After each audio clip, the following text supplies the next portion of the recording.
There are moments in life when everything you thought you knew shatters like glass under your feet, when the person you built your world around reveals themselves to be a stranger wearing a familiar face. And in that instant of fracture, something ancient inside you whispers that perhaps this breaking was necessary. Perhaps this pain carried an invitation you were always meant to accept. I want to tell you about Elena, a woman whose story became a mirror for so many others, whose journey through betrayal led her not to destruction but to a kind of reclamation so profound it changed the very architecture of her soul. And as I share her story with you today, I want you to feel the texture of her experience, the weight of her silence, the gradual awakening of a self she had abandoned years before. Elena was 42 when she discovered the reservation, not through dramatic confrontation or tearful confession, but through the quiet mundane act of checking their credit card statement on a Tuesday afternoon while drinking lukewarm coffee in her kitchen. The sunlight falling across the counter in that particular slanted way that makes ordinary moments feel somehow significant. And there it was among the grocery charges and gas station receipts, a booking confirmation for the Azure Coast Resort. 5 nights in a premium ocean view suite, dates that coincided exactly with the medical conference her husband Marcus claimed he had to attend alone. The Azure Coast Resort, she sat with those words for a long time, feeling something cold and sharp forming in her chest. Because that name meant something to her that Marcus had apparently forgotten or perhaps never truly understood. It was the resort her late grandmother Sophia had built from nothing in the 1970s, the property Elena had inherited 6 years ago and kept quietly in her own name. Managed by a trust and a professional team because Marcus had always dismissed her grandmother's legacy as a quaint family story, nothing worth his attention or respect. When we experience betrayal, our brain enters a state of profound disorientation. The anterior cingulate cortex, which helps us navigate social bonds and predict others' behavior, goes into overdrive trying to reconcile what we believed with what we now know, while simultaneously our amygdala floods our system with stress hormones. Cortisol and adrenaline surge through us, creating that sensation of the ground disappearing beneath our feet. And Elena felt all of this as she stared at that screen. Her hands trembling slightly, her breath shallow, her mind racing through years of small moments she had dismissed or explained away. She thought about Marcus, about the man she had married 18 years ago, the ambitious young attorney who had seemed so confident and directed, who had made her feel safe in a world that often felt uncertain. She remembered how he used to look at her in those early years, how he would pull her close and whisper that she was his anchor, his home. And she had believed him so completely that she had slowly, imperceptibly, made herself smaller to fit the space he seemed to need her to occupy. Your nervous system learns to adapt to the people you love. When you spend years with someone, your brain literally creates neural pathways that anticipate their needs and responses. You develop a kind of emotional choreography where you move in patterns designed to maintain connection and avoid conflict. And for Elena, that choreography had involved smoothing over Marcus's moods, celebrating his successes while downplaying her own, accepting his critiques as guidance rather than control. Until she barely recognized the ambitious young architect she had once been, the woman who had dreamed of designing community spaces that brought people together, who had sketched and planned and imagined with such fierce joy. She had given up her architecture practice 8 years ago. Marcus had been so reasonable when he suggested it, pointing out how much stress she was under, how the long hours were affecting their family life, how their daughter Maya needed her more present. And Elena had agreed because she did feel stretched thin. She did want to be there for Maya. She did notice how Marcus seemed to withdraw when she was consumed by a project. And so she had set aside her blueprints and drafting table. Telling herself it was temporary, telling herself she was choosing what mattered most. But standing in her kitchen that Tuesday afternoon, staring at evidence of her husband's betrayal, Elena felt something crack open inside her, not just the pain of infidelity but a deeper, older grief. The accumulated weight of all the time she had abandoned herself, silenced her own knowing, chosen his comfort over her truth, and mixed with the shock and hurt was something else, something that felt almost like recognition, as if some part of her had been waiting for this moment, preparing for it.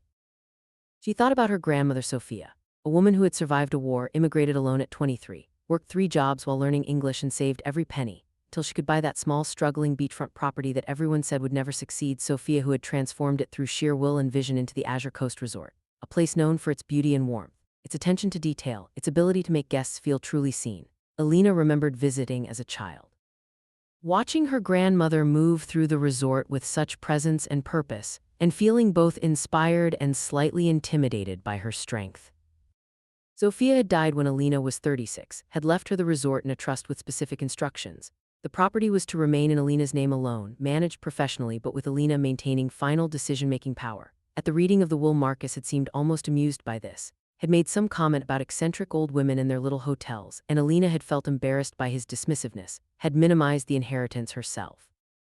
treating it as a passive investment rather than the legacy of love and resilience it actually represented. Now 6 years later, her husband was taking another woman to that resort, to the place her grandmother had built with her own hands and fierce determination. And the symbolic violence of this choice, whether conscious or unconscious on Marcus's part, felt like it contained a message Elena needed to decode, a revelation about how thoroughly she had allowed herself to be erased. She picked up her phone with hands that had stopped shaking, dialed the resort's private management line, asked to speak with Catherine, the general manager who had been updating her quarterly on operations but whom Elena had never met in person. When Catherine answered, Elena heard the warmth in her voice, the genuine pleasure at receiving this unexpected call, and Elena surprised herself by saying she would be arriving tomorrow, that she needed to visit the property. That something had come up that required her attention. That night Elena barely slept, lying beside Marcus in their king-sized bed in the house they had chosen together, decorated together, filled with 18 years of accumulated life. She watched him sleeping peacefully, his breathing deep and even, his face relaxed in a way it rarely was during waking hours. And she felt a strange detachment, as if she were observing an exhibit in a museum, noting details about a life that had once been hers but now felt distant and unfamiliar. When your attachment bonds are threatened, your brain goes through a process similar to withdrawal from a powerful drug. The same neural circuits involved in addiction light up. You experience genuine physical pain in the anterior cingulate cortex, the region that processes both physical and social pain, which is why betrayal and abandonment can literally hurt in your chest, can make you feel like you cannot breathe. And Elena felt this as she lay there in the dark, but underneath the pain was something else. A kind of clarity that felt both frightening and necessary. She thought about Maya, their 16-year-old daughter who was currently away at a month-long summer program for young writers. Maya, who was so bright and perceptive, who had started asking questions lately about why her mother had given up architecture, whether Elena ever missed designing, whether she was happy. And Elena had deflected these questions, changed the subject, told herself that her daughter was too young to understand the complexities of adult choices and compromises. But lying there in the dark, Elena realized that what she was modeling for her daughter was a particular kind of female disappearing act. She was teaching Maya through her example that women's dreams were negotiable, that love meant making yourself smaller, that your own knowing mattered less than keeping peace. And this realization felt like ice water in her veins, shocking and clarifying, because whatever else happened, she did not want this legacy for her child. In the morning, she told Marcus she was going to visit an old college friend for a few days. He barely looked up from his phone, muttered something about good timing since he would be busy with depositions, kissed her forehead with the distracted affection of long familiarity, and Elena felt the full weight of their disconnection, how many years they had been moving through the motions of intimacy while remaining fundamentally alone. The flight to the coast took 3 hours. Elena sat by the window watching clouds and ocean, feeling suspended between an old life and something unknown. She had packed light, brought only essentials, and noticed how this itself felt symbolic, stripping down to what was necessary, releasing excess weight. When she arrived at the Azure Coast Resort in the late afternoon, the first thing that struck her was the beauty of it. She had seen photos, of course, in Catherine's reports, but being there in person, walking through the entrance with its soaring windows and ocean views, its subtle, elegant design that felt both luxurious and welcoming, she felt a surge of emotion that surprised her, pride certainly, but also grief for all the years she had kept this place at arm's length, treating it as a financial asset rather than a living connection to her grandmother's courage and vision. Catherine met her in the lobby, a woman in her early 50s with silver hair and warm, intelligent eyes. She embraced Elena like they were old friends rather than business associates who had only spoken by phone. And Elena felt something in her chest loosen slightly, felt the possibility that she might be able to trust this unfolding rather than control it. Over dinner that evening in Catherine's private office, eating grilled fish and fresh vegetables while the sun set over the ocean outside the windows, Catherine told Elena about the resort's culture, how they trained staff to notice guests' needs before they were spoken, how they created spaces where people felt permission to rest and be authentic, how every detail from the linens to the lighting was chosen with intention and care. And Elena found herself leaning forward, asking questions, engaging with an interest she had not allowed herself to feel about anything in years. Then Catherine mentioned almost casually that they had a significant reservation coming in 2 days, a couple who had booked the premium suite, and Elena felt her stomach drop, felt the moment arriving that she had both dreaded and needed. She told Catherine about Marcus, about the affair, about her decision to come here, and Catherine's face shifted from surprise to understanding to something that looked like fierce protective solidarity. Women recognize this story in each other. We carry these narratives in our bodies, the betrayals and diminishments, the moments when we chose others over ourselves, and the slower awakening that sometimes follows. And Catherine saw Elena clearly in that moment, saw not just the hurt wife but the woman fighting her way back to herself, and she said softly that they would handle this together, that Elena would decide how this unfolded, that she had more power in this situation than she might realize. That night, Elena could not sleep. She walked through the resort grounds in the darkness, listening to waves crash against the shore, feeling the salt air on her skin. And she thought about all the women who had walked through similar betrayals, who had stood at similar crossroads, choosing between the known pain of staying small and the uncertain risk of claiming themselves. She thought about her grandmother Sophia walking these same beaches 70 years ago with nothing but determination and vision. Building something beautiful from almost nothing. Your brain has a remarkable capacity for neuroplasticity, for creating new neural pathways even in adulthood. When you begin to make different choices, to respond in new ways, you literally rewire your nervous system. You create alternative routes for your thoughts and behaviors. And Elena could feel this happening inside her, could feel old patterns being questioned, new possibilities emerging. It was uncomfortable and disorienting, but also strangely alive, as if she were waking from a long sleep. The next 2 days, Elena spent immersing herself in the resort. She met with department heads, walked through kitchen and housekeeping operations, learned about guest services and maintenance systems. She discovered that her grandmother had built not just a beautiful property but a genuine community, staff who had worked there for decades, who took pride in their work and cared for guests with authentic warmth. And Elena felt herself connecting to this legacy, feeling the thread that ran from her grandmother through this place to herself. She also spent hours with Catherine, talking about business certainly, but also about life. Catherine shared her own story of divorce and rebuilding, of learning to trust her own judgment after years of second-guessing herself, of discovering that loneliness was not the worst thing that could happen to you, that losing yourself was worse. And Elena listened hungrily, feeling seen and understood in ways she had not experienced in years. When betrayal occurs, our sense of reality becomes unstable. We question not just the person who betrayed us, but our own perception and judgment. We wonder how we missed the signs, whether we were naive or foolish, whether we can trust ourselves to navigate relationships, and this self-doubt can be more damaging than the betrayal itself. It can erode our foundation, make us uncertain of our own knowing. Which is why having witnesses who reflect our experience back to us with clarity and compassion becomes so crucial to healing. On the morning Marcus and his lover were scheduled to arrive, Elena woke early, watched sunrise over the ocean from her room's balcony, and felt a strange calm settling over her. She was not sure what would happen today, how she would respond when she saw him, whether she would confront him immediately or observe first. She only knew that she was not the same woman who had discovered that credit card statement 5 days ago. Something fundamental had shifted in her. Some long-dormant strength had awakened. She dressed carefully in a simple, elegant linen dress the color of sea foam, minimal jewelry, her dark hair loose. She looked at herself in the mirror and saw not the diminished woman she had become, but glimpses of who she had been and who she might become again. And she held that image gently, like a promise she was making to herself. Marcus arrived at 2 in the afternoon. Elena watched from Catherine's office as his car pulled up to the entrance, as he stepped out looking relaxed and happy in casual, expensive clothes. And then the woman emerged from the passenger side, young, Elena guessed late 20s.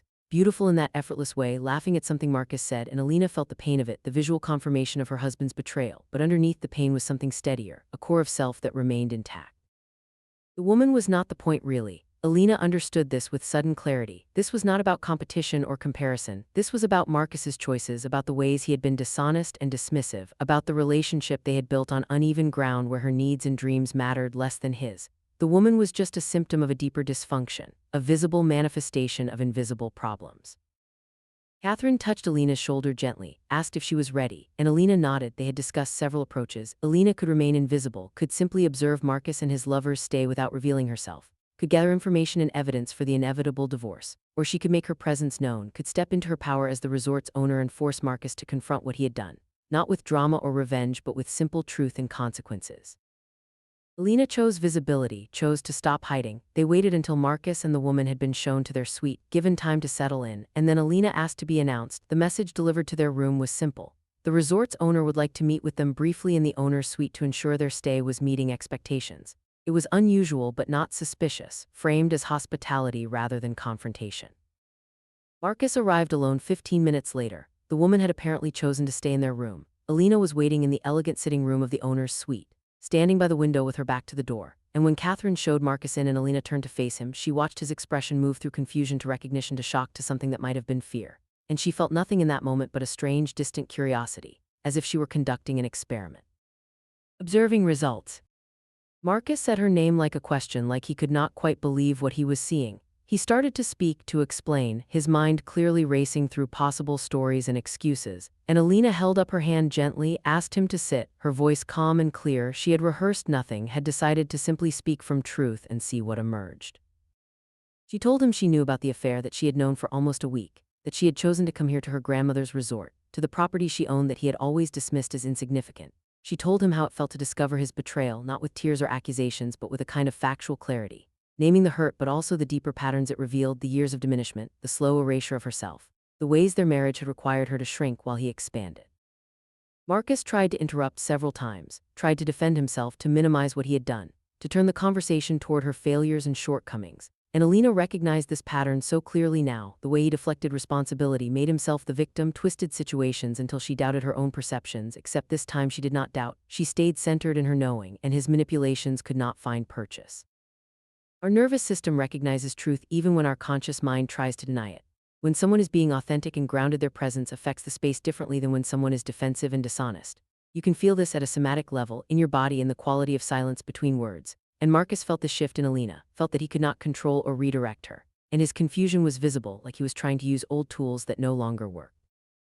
Elena told him the marriage was over, that this was not about punishment or revenge, but about fundamental incompatibility, about needing different things, about her choosing herself finally after years of choosing him. She told him she would file for divorce, that they would handle it as gracefully as possible for Maya's sake, that she harbored no wish to destroy him, but simply to be free of a dynamic that had become toxic for them both. Marcus's response moved through stages: denial and bargaining, anger and blame. He told her she was overreacting, that all marriages went through rough patches, that affairs meant nothing, that she was being dramatic and vindictive. He accused her of spying on him, of setting a trap, of being controlling and manipulative. And Elena listened to all of this with a kind of detached sadness, recognizing how little he understood about her, about himself, about what had actually been happening in their marriage all these years. She told him he could keep the sweet reservation, that she would not humiliate him by kicking him out, though she would appreciate if he could relocate to a different property given the circumstances. She said this without cruelty, simply as a boundary, and Marcus stared at her like she was a stranger, which Elena supposed she was, a version of herself he had never met, had never allowed to emerge.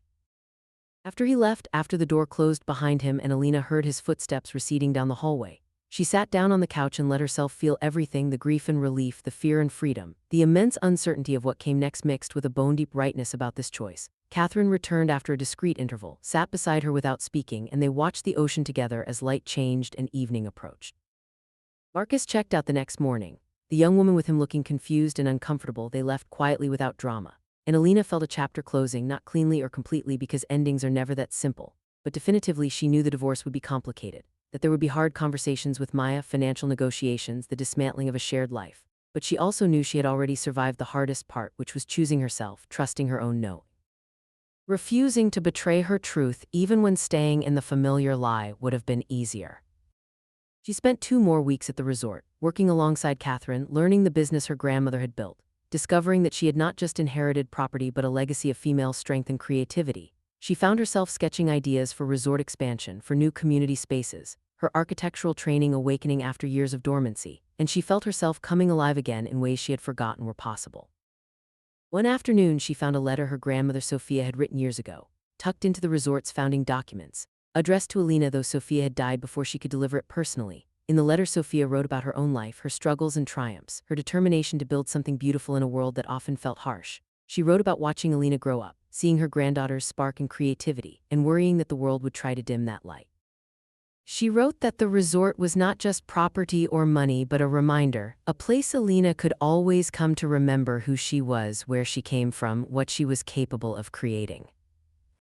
Elena read this letter multiple times, tears streaming down her face, feeling seen and loved across time and death, feeling her grandmother's fierce belief in her, and she understood that this inheritance was about more than real estate. It was about resilience and self-determination, about women passing strength to each other across generations, about refusing to let circumstances or other people's limitations define what was possible. When we heal from trauma or betrayal, we do not simply return to who we were before. We cannot unlearn what we have learned. We cannot unknow what we now know. Instead, we integrate the experience. We become larger somehow. We develop new capacities for boundary setting and self-protection, while also, paradoxically, becoming more open and authentic, less defended, because we trust ourselves more fully to navigate whatever comes.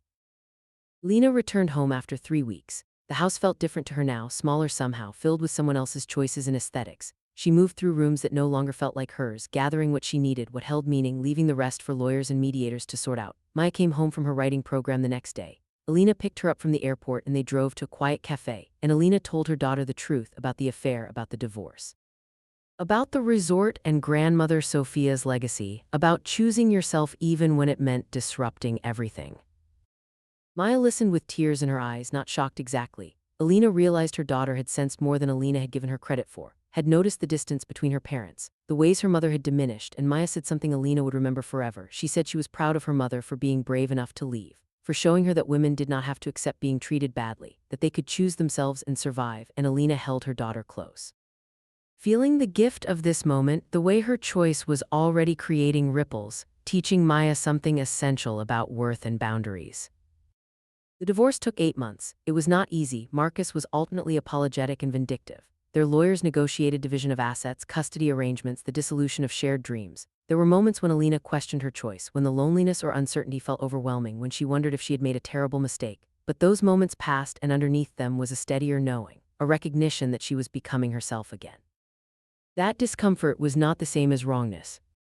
She started designing again, small projects at first, a community center renovation, a public park redesign. She joined the firm of an old architecture school friend, worked part-time while also spending increasing time at the resort, developing expansion plans, creating new guest experiences, bringing her design sensibilities to her grandmother's legacy. And she found joy in this work, a sense of purpose and flow she had not felt in years. She also started therapy, working with a trauma-informed therapist who helped her understand the childhood patterns that had made her vulnerable to Marcus's dynamic. She explored her relationship with her own mother, a woman who had modeled self-sacrifice and people-pleasing, who had praised Elena for being easy and accommodating, who had subtly punished any assertion of needs or boundaries, and Elena began to understand how early her training in self-abandonment had begun. How young she had been when she learned that her own wants mattered less than others' comfort. Understanding this was not about blame but about compassion, seeing her younger self with gentleness, recognizing that she had developed these survival strategies for good reasons. They had helped her navigate difficult dynamics, gain approval, avoid conflict, but what served her once now limited her, and she could choose different strategies now, could parent herself in ways she had not been parented, could offer herself the unconditional acceptance and validation she had sought externally. She also dealt with the grief, because even though leaving Marcus was right, it was still loss, still the death of dreams and hopes, still the end of a shared history. She let herself cry, rage, feel sorry for herself, work through all the complicated emotions that arise when a significant relationship ends. She did not rush this process or minimize it. She gave herself permission to be fully human, messy and contradictory, healing and struggling simultaneously. Maya thrived through this transition in ways that surprised Elena. Her daughter seemed lighter, somehow more herself. She spent time with both parents but talked openly about preferring the atmosphere at Elena's new apartment. The way her mother seemed more present and authentic, less anxious and performative. Maya started writing a memoir about daughters and mothers, about female patterns passed through generations, about learning to break cycles, and Elena read her daughter's words with awe, recognizing Maya's perceptiveness and courage. 18 months after discovering that credit card statement, Elena stood in the Azure Coast Resort at the grand opening of its newest wing, a wellness center and artist retreat she had designed, spaces dedicated to creativity and restoration, places where women especially could come to rest and remember themselves. The design incorporated her grandmother's aesthetic while bringing Elena's own architectural vision. It was beautiful and functional, deeply considered. A place that felt alive and welcoming. Catherine stood beside her as guests explored the new spaces, as local officials gave speeches, as champagne flowed and people celebrated. And Catherine said quietly that Sophia would be proud, that this was exactly the kind of evolution the resort needed, that Elena had honored the legacy while making it her own. And Elena felt the truth of this, felt connected to something larger than herself, felt purposeful and aligned. Later that evening, after guests had departed, Elena walked alone through the new spaces, running her hands along walls she had imagined and designed, sitting in rooms she had created for other women's healing and awakening. And she thought about the journey that had brought her here, about how betrayal had cracked her open but also revealed something essential, about how the worst thing that happened had somehow led to the best thing, not because the pain was good, but because her response to it had been transformative. She thought about women everywhere navigating similar experiences, standing at crossroads between staying small and claiming themselves, between familiar unhappiness and uncertain possibility. She thought about how we teach each other through our choices, how we model for daughters and friends and strangers what is possible when we choose truth over comfort, ourselves over approval, becoming over belonging. She thought about Marcus occasionally, heard through mutual acquaintances that he had married the young woman from the resort, that they seemed happy, and Elena felt no bitterness about this, only a recognition that he was seeking from someone new what he had failed to create with her, repeating patterns rather than examining them, and she wished him well from a distance, grateful for the years they had shared and equally grateful for their ending. She also thought about her own capacity for love in the future, whether she wanted partnership again or preferred solitude. She was not sure, she was dating casually, learning about herself in relation to different people, discovering what she actually desired versus what she had been taught to desire. It was exploratory and sometimes awkward but also interesting. She was not in a hurry, not seeking completion in another person, not abandoning herself to merge with someone else. What Elena had learned through this experience was that betrayal could be a dark gift, not because the betrayal itself held value, but because the crisis it created could force a reckoning, could shatter illusions that needed shattering, could reveal truths that needed revealing. She had learned that her worth was not determined by whether someone chose her, that being alone was not the worst outcome, that she could survive what she most feared and discover herself more fully in the process.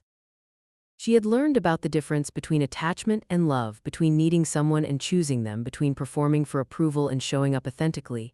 She had learned that boundaries were not walls but clarifications, that saying no to what diminished her created space for what nourished her, that disappointing others to honor herself was not selfish but necessary.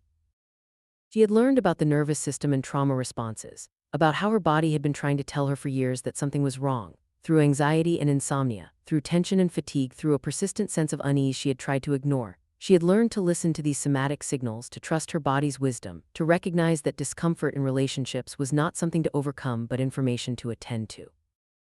She had learned about the importance of female lineage, about how women pass strength and resilience across generations, about how her grandmother's legacy was not just property but permission, not just inheritance but invitation. She had learned that she came from women who survived and built and created, who refused to be limited by circumstances or other people's expectations, and she carried that lineage in her bones and choices.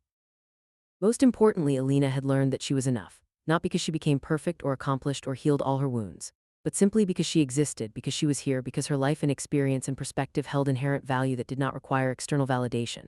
This knowing was not constant. She still had moments of doubt and fear, still caught herself seeking approval or minimizing her needs. But underneath those old patterns was a foundation that had not existed before. A core of self-worth that remained steady even when her mood fluctuated.